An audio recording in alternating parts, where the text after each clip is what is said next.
In America, the time has come. Start your game day off right with the A1 Automotive Ticket Tailgate pregame show. Join the ticket crew as they bring you all the coverage you need to get you ready for the action. It's the A1 Automotive Ticket Tailgate pregame show, powered by Sunbelt Rentals. Ben Bleicher with Professional Realty Group of BHHS Ambassador, Select Plumbing, Jimmy John's, Lincoln Wall-to-Wall Wine and Spirits, Fleet Feet, Bure's Cheese Spread on 93.7 The Ticket and theticketfm.com.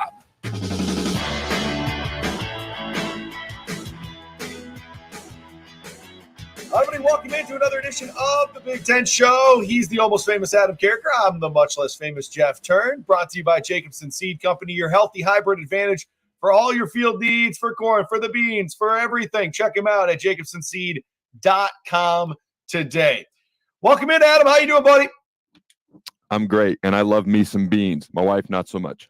All right, probably true. College football playoff committee came out with their inaugural rankings here last night, and it's only the first one, so a lot's going to happen between now and the end of the season. But it sort of gives us a depiction of what this specific committee. Remember, the committee changes throughout time, so what this specific group of humans is looking at as far as criteria and what's important to them, sort of setting the stage for the rest of the season. But we do have the Ohio State at number 1, 8-0 record, representing the Big Ten. Georgia at number 2, the defending two-time national champs, looking to three-peat, 8-0 record. Michigan representing the Big Ten as well at number 3. And then you have Florida State sitting there at number 4 at 8-0. The only other undefeated team from the Power 5 sitting at number 5 is Washington. Rounding out that top 6 is Oregon at 7-1. Let's just start off the gate, Adam. Ohio State at 1, Michigan at 3. What'd you think of where the two Big Ten teams landed in the top 4? So real quick, Mr. Miami Education, I went to where N is for knowledge. Inaugural means first time ever. This is just the first rankings of this season, my friend. First time, okay, the inaugural 2023 ranking. There you go. Let's try to be somewhat accurate occasionally on this show. Hey, I don't hate the rankings at all. Okay, I love when strength of schedule is emphasized because I hate the fact that the SEC doesn't play 9 conference games. I hate the fact that they take a second bye week, aka the nobodies they play right before their rivalry games, and they get away with it, and they're never punished for it. They're never held accountable. In fact, all they do is benefit from it because it helps them, and the pollsters don't hold it against them. So I would not have personally put Ohio State at number 1. But I have no issue with I just don't believe they're the best team in the country. They have the most impressive wins. They're rewarding strength of schedule. So I'm not going to argue with it. I don't think they're going to beat Michigan. Okay, and I don't think they're going to be in the CFP ultimately because of that loss to Michigan. And the other good teams are spread out throughout the other conferences, right, and they're ultimately going to reward conference champions. Correct. But for right now, I got no problem with it.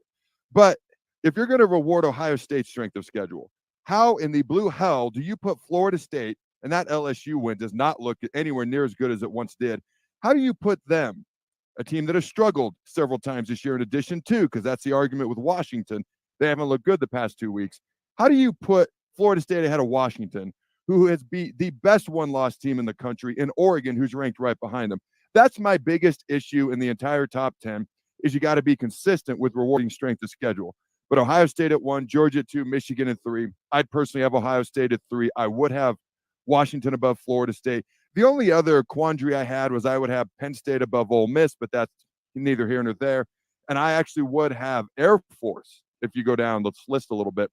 I would have Kansas in front of USC because Kansas actually has a quality win, unlike USC really. And I would have Air Force in front of USC because USC just looks atrocious right now. And so I would, that's really the only other changes I would personally have myself. So I really didn't go outside like the top 8 because I don't really think outside of Alabama that any of these teams are probably going to make the college football playoff. So specifically for the playoff purposes, Air Force is getting in over Ohio State. No, I'm just kidding. So I thought a couple of things from where these teams are sitting at. Number one, I think if you just want to go off of face value here, Florida State at 4 doesn't bother me too much because Ohio State and Michigan are going to play.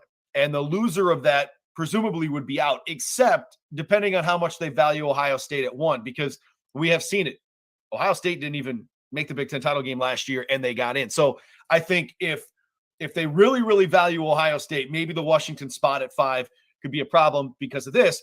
If they win out, and that means they beat Oregon again, they presumably would not jump over top of Florida State if the way that the committee has it set up now. So you have Ohio State at 1, Georgia at 2, Michigan at 3, Florida State at 4, Washington on the outside looking in. If all those teams win out, Florida State, Washington, and Georgia, you would assume they're conference champs, they'd be in, and then Ohio State or Michigan would be the 4th team. However, sometimes they throw us a little wrinkle. So maybe Ohio State being 1 and Washington being 5, if every team won out except for Ohio State and they lose to Michigan in the conference championship game, maybe both Michigan and Ohio State would get in, Georgia and Florida State, Washington would be on the outside looking in. However, I would also say, if you look at the rest of the schedule, Florida State, if they win out, won't be as impressive as Washington winning out in the Pac-12, including what would probably be a rematch of Oregon in the Pac-12 title game. And you're sitting there with Oregon at presumably number 6 if they went out to get to that position. So just some early thoughts on it. I mean, it's going to play a lot out on the field. We understand that. It's not something where we think, the committee was atrocious with their rankings today, but it's interesting to see sort of how much they value Ohio State in those 2 big wins they have against Penn State and Notre Dame. There's a lot of ball left to play. These are just our inaugural reactions to the inaugural rankings. Okay. I do like that they value strength of schedule. You just got to be consistent with it, was my only point. If I'm concerned, there may be a 1-loss Power 5 conference champion left out. And right now, Texas and especially Oklahoma are the teams that should be concerned because it looks like they'd be the ones on the outside. And just to go back real quick to the Air Force thing, here's why it stood out to me. The top-ranked Group of 5 team gets in to a New Year's 6 bowl game. And right now, I would have them ahead of Tulane. The College Football Playoff Committee has Tulane ahead of Air Force. So right now, if the season were over, Air Force, and there's a lot of ball left, would not be in a New Year's 6 bowl game. We will get rankings every Tuesday moving forward, except for the final rankings, which will come out on a Sunday. He's Adam Carriker, former NFL defensive end, former Husker. I'm Jeff Thurn. This is the Big Ten Show brought to you by Jacobson Seed Company. Any other thoughts on that, or can we move on to Baby Ferentz? I want to move on to Daddy and Baby Ferentz. So real quick, so we've had Mitch Sherman on this show before. So I brought him on my show that I do 93.7, The Ticket there in Lincoln. And so I went out of my way when I brought him on to call them Daddy Ferentz and Baby Ferentz. He went out of his way without so much as saying a word to say Kirk Ferentz and Brian Ferentz. He's way more professional than I am. Way more professional. Way more. Well, as many of you saw this week, Brian Ferentz is gonna step away at the end of the year and will not be the offensive coordinator for Iowa. I don't think that that's a surprise. What will be a surprise to me, and this is just going off of kind of in my neck of the woods, if the athletic director there at Iowa, new athletic director, decides to fire Kirk Ferentz and not have him retire, that would be shocking to me. Now, if he retired, I could understand that a little bit more, and then you start to talk about all the names that'll be thrown out there for that position. But if they're letting Baby Ferentz step away on his own, I don't see why they wouldn't do the same thing to Kirk Ferentz unless he digs his heels in and says, no, I'm not doing that. You're going to pay my buyout. We're going to do the whole 9 yards of you firing me, et cetera, et cetera, et cetera. I don't know that firing Kirk Ferentz is, or even telling him to resign, is the right thing for Iowa. They don't have bad records, man, under Kirk. It's just, it hasn't looked pretty, and it hasn't evolved. It hasn't gotten significantly better offensively. Here's an opportunity, though. Baby Ferentz steps aside for you to go get that young hot commodity at OC and say, listen, I can adapt with the times. Get him. You guys compete, in the top 5 of the Big Ten next year, where it's totally different. You don't have the leaders and legends or the East and the West. So I think it's going to be interesting. It's something to follow, but it is not a shock at all to me that Brian Ferentz is out. So real quick, can you hear the dinging that's going on my side? No. I hope you can. Good, because I don't know how to shut it off. Okay, so I'm glad you can't hear it. So a couple of things right off the top. I am going to call him Brian Ferentz for the rest of the day, because anytime a man loses his job, I have a whole lot of respect for the hard work that goes into being a Division I football coach. So I'm going to call him Brian Ferentz for the rest of the day, out of respect for the hard work that goes into being a coach. And I'll go back to what I previously called him later on in shows. Now, there's no way you let go of Kirk Ferentz if you're Iowa. Fire, let go, ask to resign. It's ridiculous. Great special teams, great defense, more defensive touchdowns since 2017, which has helped Brian Ferentz's offense look better than they are until this year when they weren't able to score as many defensive touchdowns, and they've still scored a bunch on special teams and defense, and it wasn't a fair catch. Yeah, anyways, I digress. My point is this. Iowa's a really good football team. They just need to join the 21st century in offense. And if they do, as a Nebraska person, I actually kind of dread that. So I think you do everything you can to hold on to Kirk if he's willing to stay. Maybe he doesn't want to if his son obviously isn't coming back. So if you're Iowa, you try to hold on to him.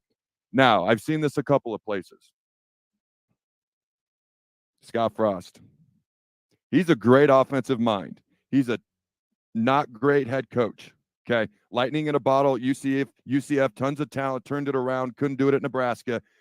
What if Iowa hired him as their offensive coordinator? He's a great offensive mind. If he doesn't have to be in charge of the culture and developing I can't think of the word, but relationship with the entire team, and he can just focus and his life can be more simplistic, he's really good at that. Also, man, that Iowa-Nebraska rivalry would instantly be one of the top 3 in the country, in my opinion. No, I agree with you, man. I think that name will come up. There'll be many more. But, yeah, the thing about it now happening is that they can start – I think this sort of leads me to think that maybe Coach Ferentz will be back for sure as head coach, and they'll start to have that search occur for a offensive coordinator. He's Adam Carriker. I'm Jeff Thurn. All right, man, we're going to get to the previews of the games this weekend in just a second here on the Big Ten show. But go ahead. I apologize. You asked me if I was done with the CFP, and I had looked up this stuff, and I completely forgot to share it. Is it cool if I run through it really quick? Fire away. All right. Current consecutive weeks ranked by the College Football Playoff Selection Committee out of 55 rankings.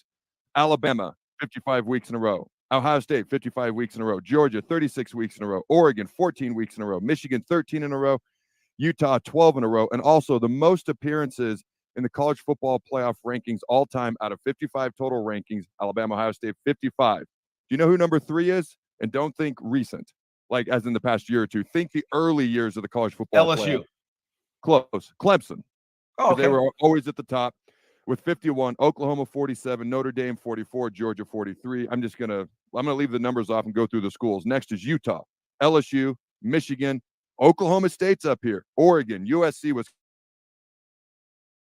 Baylor, Iowa, Michigan State. Don't forget on this list, Mississippi State, when good old Dak was there in 2000, I think 14, 15, whatever it was. They were actually number 1 at one point. Yep. I just thought that was interesting. That is very interesting. All right, man, let's get your power rankings for the Big Ten. Let's hear them so I can critique them.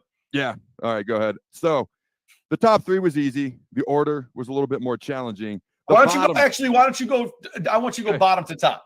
Bottom 3 was really easy. The order was a little bit more challenging. Okay, so I have Indiana at the bottom, and it's because they've allowed, of the Purdue, Michigan State, and Indiana, which were easily the 3 teams at the bottom, they by far allowed the most amount of points. Then I've got Michigan State. They've lost 6 in a row. If they lose to Nebraska, like they're predicted to, it's going to be 7 games in a row. All right, Purdue, they've actually got the toughest strength of schedule of just about anybody in the Big Ten when you look at the fact that they've played all Power 5 teams except for Fresno State, who only has 1 loss this year. So they have a pretty good strength of schedule. They've also scored the most amount of points, 4 out of those bottom 3 teams. Then you got Illinois, who thumped Purdue at number 11. You got Northwestern at 10. They're 4-4. They might go to a freaking bowl game, dude. That's crazy considering where they were. Yeah, that's wild. So they just beat Maryland, but Maryland's 5-3, Northwestern's 4-4. So I gave Maryland the slight edge. Although honestly, I do think Northwestern will probably jump ahead of Maryland here in a week or two, because Maryland's lost 3 in a row. They ain't been the same since they lost to Ohio State. They've lost 3 in a row. They're actually 2-3 in the Big Ten. And as I mentioned, they just lost to Northwestern. 5 through 8 was the most challenging. Okay. They're all in the Big Ten West. They're the 4 teams tied at 3-2 in the conference for the Big Ten West lead. Okay. So I'm just going to list the teams, not the order just yet. Iowa, Wisconsin, Minnesota, Nebraska. Okay. I put Iowa at the top for now. I think they're going to fall. I said all year before the season, they're going to have an offensive identity crisis because of this whole contract thing with Brian Ferentz. And now he's going to not be returning. That's just going to create more issues. The players they probably didn't respect him a lot to begin with because they haven't had success. And now it's going to be even worse on offense. But they're 6-2. They have the best overall record and they played some decent teams. So I have them at 5. Okay. I have Wisconsin at 6, but they lost their top 2 running backs, their top receiver, their top quarterback. They're going to fall quick, I think. Minnesota at 7 because they beat Nebraska at 8. Now, not just because I'm a Nebraska alum. Nebraska, I think, is playing the best football of anybody in the West the past 3 weeks. And if they'd stop putting the ball on the ground 89,000 plays a game, these games wouldn't even be close. And they still won by 17 last weekend with 5 fumbles. So I have Nebraska at 8, but I do think they're going to zoom, and I actually think they're going to win the Big Ten West. Okay. So at 4, I have Rutgers. The top 4 teams are all Big Ten East. All right, top 3. Number 3. Do you have any critiques so far, by the way? Keep going. I'm going to get you at the end. Okay. Number 3, I got Penn State. The big debate was 1 and 2 with Michigan, Ohio State.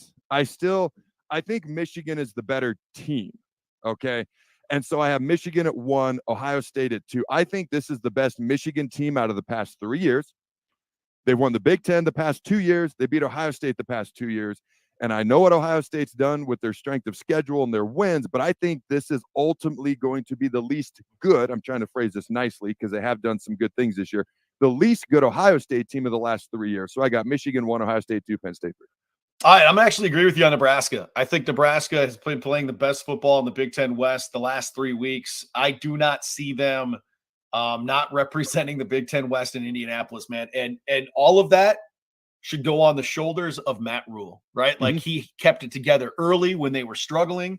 He has made all the right decisions. Now, you can't, I don't think always, you can coach them up all you want, but sometimes players have to make plays or not turn over the football. So that problem has to be shored up. And I think, long-term, 3 years from now, we're not going to look at Nebraska and be like, oh, they're just a turnover machine.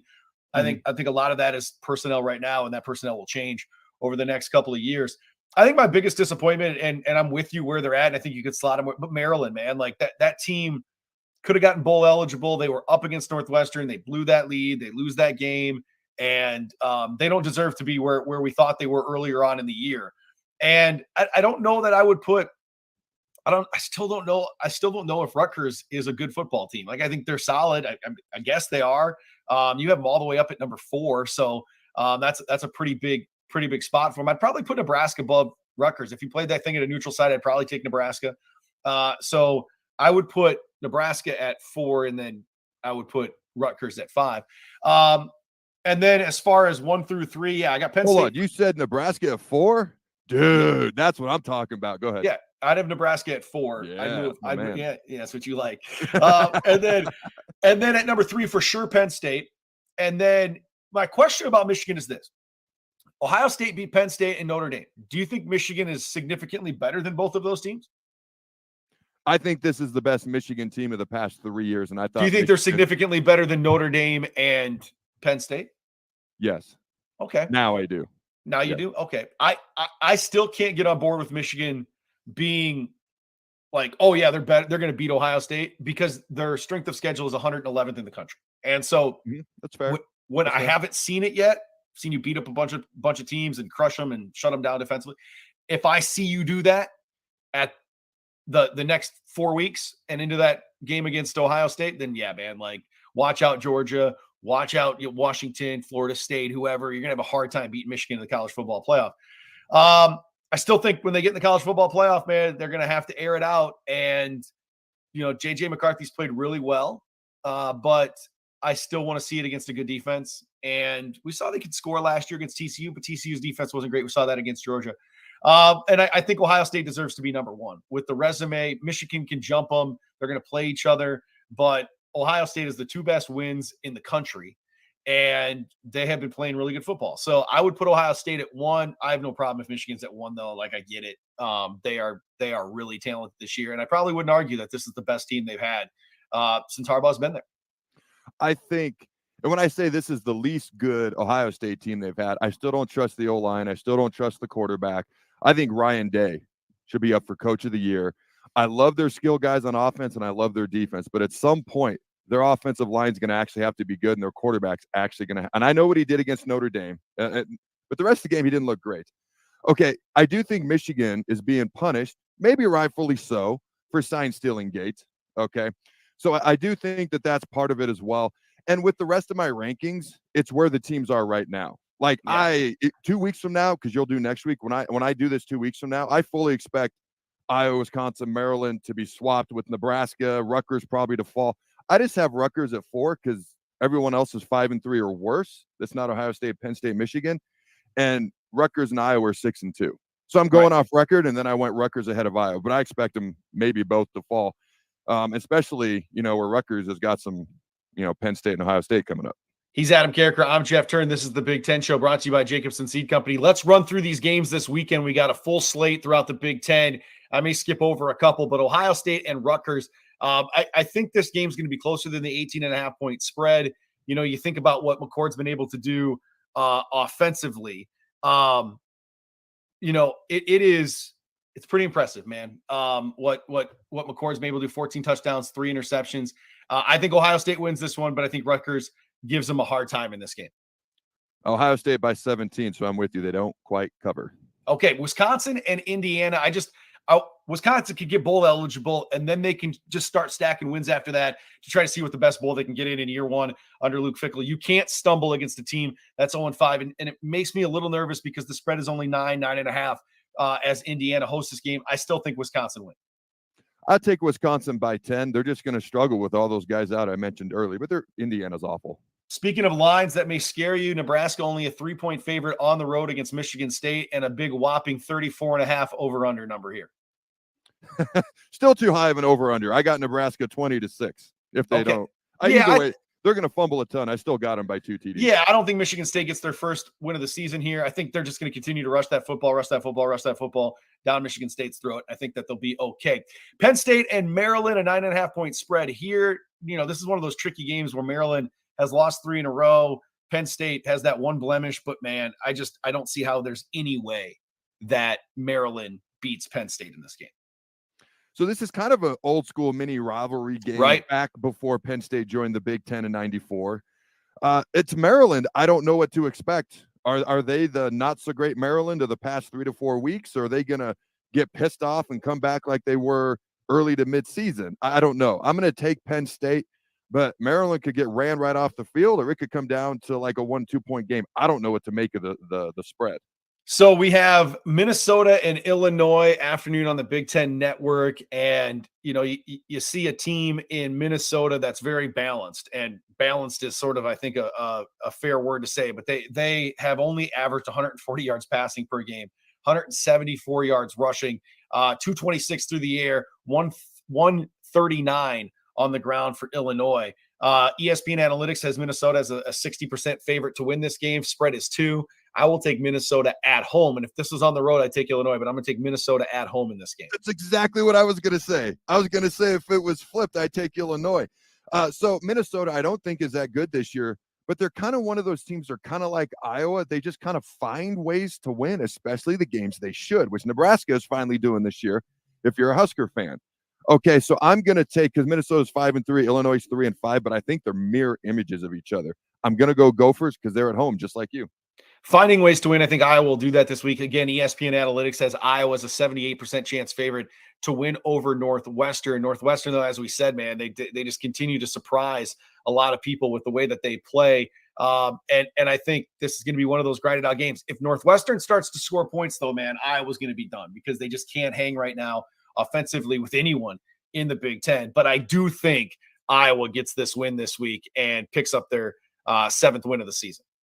Dude, this was the hardest game to predict of all of them, because how is Iowa going to respond to the news about their offensive coordinator? Northwestern continues to compete and battle and, frankly, play over their head. I was tempted. You know what? I'm going to do it. I had Iowa. I was tempted to take Northwestern. Then was going to go Iowa. I'm going Northwestern. They're going to pull off the shocker. He's got the shocker happening there at Wrigley Field, by the way, is where this game will be played in Chicago. Like this is not at Northwestern Field. It's at Wrigley Field. And finally, Purdue and Michigan. This is going to be really ugly. 32.5 is the spread. Michigan wins by 35, man. Dude, Nebraska won by 17, and they lost 4 fumbles. Yeah. If Nebraska wins by 17 and putting the ball on the ground that much, what'd you say, Michigan 35? No, Michigan wins by 35. Wins by 30. Golly, we're agreeing way too much today. I was going to say that too. I'm going to go Michigan 34 just to not agree with you entirely. They still cover, though, 32. Yes, they still cover. All right, we'll see what happens with that and all the games throughout the country, because obviously it now impacts the college football playoff rankings moving forward.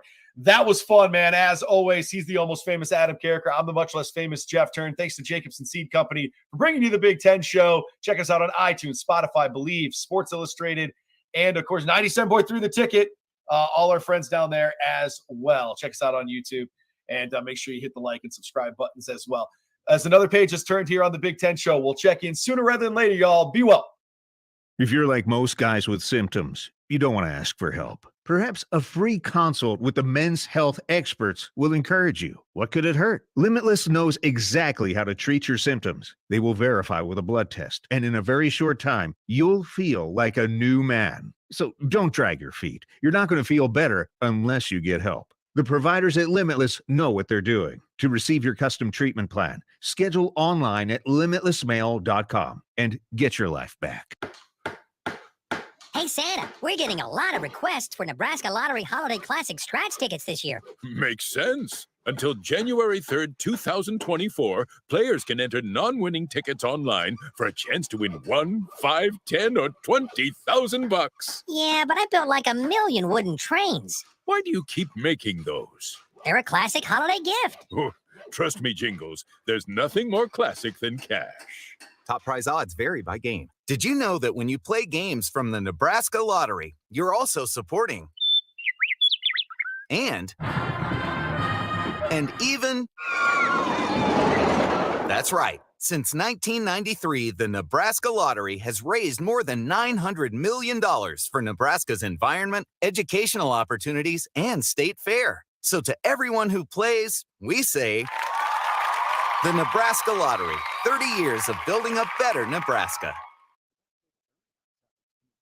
Is to visit. SCC's Discovery Days will give you the opportunity to experience SCC firsthand this fall. Discovery Days provide information about SCC's programs of study, how to pay for college, SCC support services, housing, activities, and more. A campus tour and lunch are provided. See your options at southeast.edu/visit SCC. SCC, your path to possible. Gary Michaels Clothiers celebrates 40 years of serving Nebraskans in the men's clothing industry. 40 years of some of the most memorable moments. In our way of thanking you for 40 years, we are offering a 40% discount on any single one item in the store. 40% off any suit, sport coat, slack, sports shirt, sweater, outerwear, or shoes. To receive your 40% off on one item, be there by November 11th. Gary Michaels, 40% off for 40 years, located at 56th and Pine Lake Road, Lincoln. Where will your path take you, traveler? To seek fortune in a new career, or on a journey to distant lands for a well